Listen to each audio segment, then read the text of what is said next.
গাছের ডাল ভেঙে বিপত্তি বহরমপুর বিএসএনএল অফিসে। এদিন সকাল 8টা নাগাদ বিএসএনএল অফিসের গেটের সামনে একটি অর্জুন গাছের মোটা ডাল, সেই ডাল ভেঙে পড়ে। অল্পের জন্য রক্ষা পেয়েছে সকলেই, কারণ সেই সময় সেই জায়গা দিয়ে কেউ যাতায়াত করেনি বলে কারোর কোনো দুর্ঘটনার খবর নেই। পরে বিএসএনএল অফিসের কর্মীদের তৎপরতায় সেই ডালটিকে সেখান থেকে সরিয়ে যাতায়াতের উপযুক্ত করা হয়। তবে রীতিমতো এই ঘটনায় আতঙ্কিত বিএসএনএল অফিসের কর্মীরা।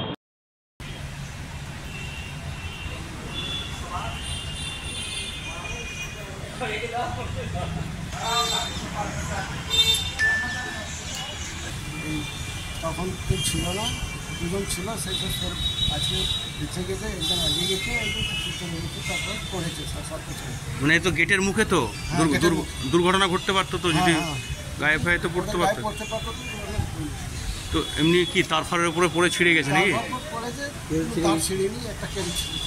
আচ্ছা, আজকে তো কালকে রাত থেকে তো দেখছিলাম হাওয়াও হচ্ছিল। সকালবেলা পড়েছে। কি নাম আপনার?